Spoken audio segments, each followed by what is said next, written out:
Assalamualaikum warahmatullahi wabarakatuh. Pagi ini saya akan bicara musik. Kemusikan yang diterbitkan dalam Falsafah Harian 7 Agustus yang lalu masih terngiang-ngiang. Karena mengapa musik perlu dibicarakan ketika ia dikritik di dalam Roland Barthes Image, Music, dan Text ya, tahun 1977 ya, yang mengetengahkan bahwa ada banyak kekeliruan ketika musik hanya dipahami sebatas kata sifat atau disebut dalam buku itu epithet ya. Musik itu indah, menyenangkan, patriotik, dan itu akan mengalami pandang-pandang filosofis yang jauh lebih dalam ya. Tentu saja dalam buku ini kita bisa melihat bahwa dulu Plato sudah menegaskan musik itu berbahaya karena ia bisa mengontrol kita sebelum akal budi hadir. Nah, saya juga menulis dalam status Facebook hari ini, kaum Salafi menyebut bahwa musik membuat hati kita keras ya. Tetapi apakah pandangan-pandangan itu sejalan dengan pengalaman-pengalaman kita? Sebenarnya pengetahuan lahir dari pengalaman. Ketika saya memutar lagu Rhoma Irama dengan volume tinggi, hati saya tidak keras, malah lunak, senang ya.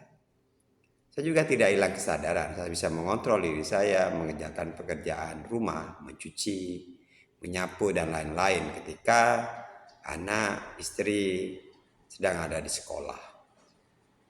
Nah, kalau dengan demikian, mengapa musik hadir secara berbeda di dalam pengalaman setiap orang?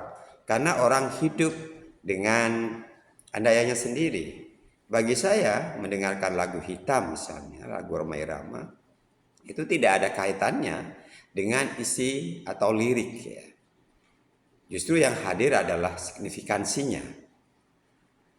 Maka kemudian ketika hari ini saya mendengar lagu hitam, yang muncul itu adalah masa kecil, sungai, lapangan di sebelah rumah Pak Abu di mana kami bermain sepak bola, dan musik yang dimainkan oleh tetangga melalui toa itu seakan-akan adalah soundtrack dari permainan kami yang dilakukan dengan sepenuh hati. Jadi apapun kata orang tentang sesuatu, maka pekerjaan besar kita yang perlu dipertanyakan, pengetahuan itu lahir dalam ruang dan konteks apa, sehingga tidak kemudian pernyataan-pernyataan itu dilekatkan kepada pengalaman-pengalaman lain tentang pengalaman serupa. Oleh karena itu, maka dengan musik kita menemukan satu yang lain sebenarnya. Ia tak ubahnya bunyi alami seperti burung, tapi dibumikan oleh kita dengan menggesekkan senar misalnya dengan alat. Atau kemudian seperti kita berbicara menyampaikan pesan, tapi lirik itu kemudian dilakukan.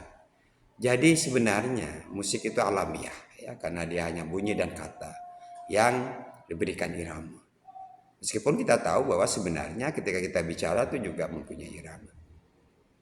Nah, kalau kemudian musik tidak difahami secara tunggal, kenapa kemudian kita membuat pernyataan secara mutlak musik itu tidak boleh ya.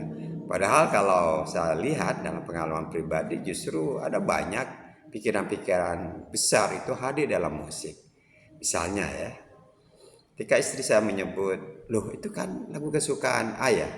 Ya, lagu Biar Putih Tulang yang diputar radio FM ya, radio Kedah FM waktu itu memang saya sangat suka.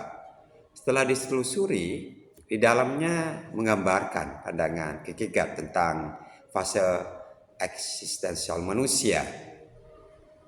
Kita tahu bahwa fase itu adalah estetika, etika, dan religius.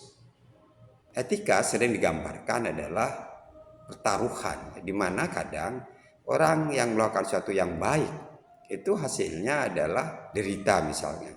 Kan secara rasional seharusnya dia mendapatkan ganjaran baik, yang dalam lirik itu disebut betapa mustahil ya terbakar dalam hujan. Itu sebenarnya adalah menggambarkan betapa secara etis kadang kita tidak bisa menerima kehidupan. Maka kemudian di dalam lagu itu dikatakan sebagai cara kita untuk menghadirkan fase yang ketiga ya, religius ya, takdir yang memastikan. Jadi lirik itu menggambarkan pikiran besar dengan bahasa-bahasa yang mudah dipahami awam, tetapi persoalannya adalah apakah kemudian kita ingin memaksakan pengertian religius yang agama dan bukan agama kepada publik. Tentu ini adalah suatu yang tidak mudah disampaikan ya. Bagi kita kata itu mudah retak, ya, tidak sepenuhnya. Kemudian kata religius itu mempunyai makna tunggal.